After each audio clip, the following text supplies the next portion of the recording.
On passe maintenant à la chronique cinéma avec Alain Krugère. Bonjour Alain. Bonjour. Vous allez aller voir donc plusieurs films encore pour nous cette semaine. Mais et oui. vous allez nous donner de l'appétit avec Les Saveurs du Palais de Christian Vincent avec Catherine Fro. Le Saveurs du Palais qui raconte 2 ans de la vie d'une cuisinière périgourdine qui se retrouve cuisinière pour le président. Alors c'est un film sur les coulisses du pouvoir ou sur le pouvoir en cuisine ? Écoutez, c'est un film surtout qui met d'excellente humeur et surtout qui met dans une humeur gourmande absolument redoutable. C'est inspiré d'une histoire vraie, hein, c'est celle de Daniel Delpeux qui a reçu un jour un coup de téléphone recommandé indirectement par Aubuchon. Un homme du ministère de la Culture est venu la chercher pour l'embarquer directement à l'Élysée, parce que le président de la République, qui était à l'époque François Mitterrand, qui était très malade, qui était très fatigué, en avait marre d'une cuisine de restaurant, si on veut, hein. Et donc il a voulu retrouver le goût de son enfance. Et le goût de son enfance passait justement par des terroirs, par cette idée très contemporaine, très à la mode dans la cuisine aujourd'hui. Ouais. Hein. Et alors je vous propose de voir si vous êtes un petit peu en appétit ou un petit peu curieuse de l'appétit. Toujours. Dans ce cas-là, on regarde quelques images et on se retrouve dans les cuisines de l'Élysée tout de suite. On regarde. Je tapisse les 2 couches de feuilles de chou, une couche de saumon. Là. Ici, Jean-Marc, s'il vous plaît, je prendrais bien un petit peu de gros sel. Merci. Et je renouvelle l'opération. Il va falloir vous y faire, hein. Pardon? Quand je cuisine, il faut que je parle, il faut que je raconte tout ce que je fais. C'est comme ça. Mais loin de moi l'idée. Excusez-moi, pardon. Oui. Ah, Tenez.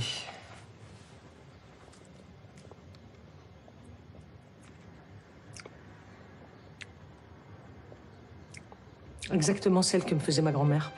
Bravo.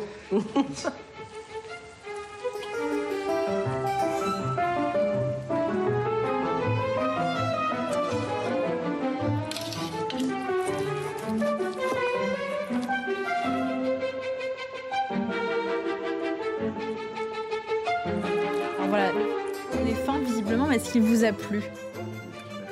Et en particulier pour ces images-là, c'est-à-dire que on a envie de. Alors, vous avez vu on confectionne à Saint-Honoré, ce qui est Mais normal. elle maîtrise le geste, hein, Catherine Fro. Elle a bossé. Alors, hein. je crois qu'elle a bossé, mais alors c'est pas toujours ses mains qu'on voit travailler. Ah. Hein. Alors, ils ont pu tourner, ce qui est assez rare. Ils ont pu tourner dans l'enceinte de l'Élysée, donc on la voit traverser la cour. Le personnage du président de la République est incarné par un immortel, par Jean d'Ormesson. Et il faut pas chercher trop le lien avec Mitterrand d'ailleurs, hein, parce que c'est de la fiction pure. Mais je dois dire que j'ai beaucoup goûté à ce spectacle des cuisines. Il y a cette guerre de palais, justement, cette guerre de sous-sol entre cette cuisine de restauration qui est une brigade militaire et masculine, et cette femme qui fait la cuisine privée du président, avec la jalousie bien sûr, puisque c'est elle qui prépare les plats du président. Il y a une jalousie extrême, donc on sent la montée des contrôleurs de gestion, enfin tout ça, c'est quand même très intéressant. L'autre film que vous êtes allé voir pour nous cette semaine, c'est Alia, premier film d'Elie Wajman. Oui, alors c'est toujours on se dit un film, le réalisateur vient de la Fémis, ça va être sérieux, hein.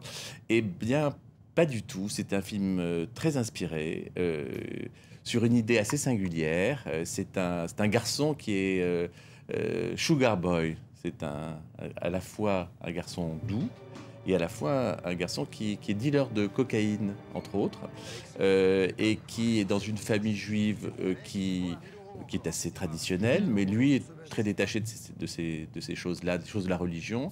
Et un jour, il se retrouve avec un cousin qui lui dit qu'il va s'installer pour ouvrir un restaurant en Israël. Et lui se dit, bon, j'ai une vie de nul, je suis un crétin, donc je vais faire mon alias, c'est-à-dire je vais aller en Israël. Mais il ne sait pas ce que ça veut dire.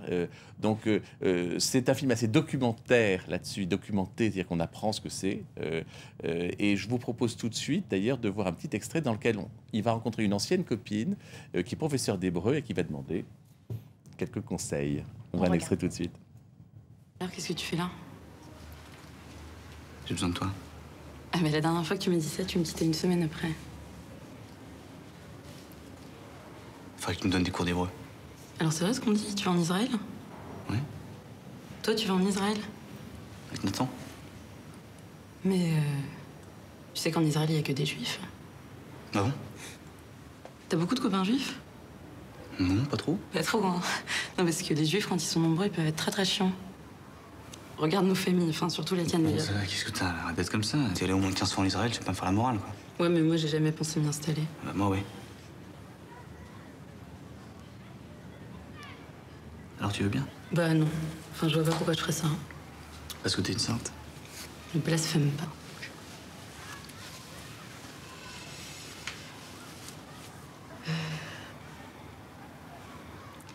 Samedi, 8h. 8 heures. Du matin, crétin. Ok. Bon, il faut que j'y retourne.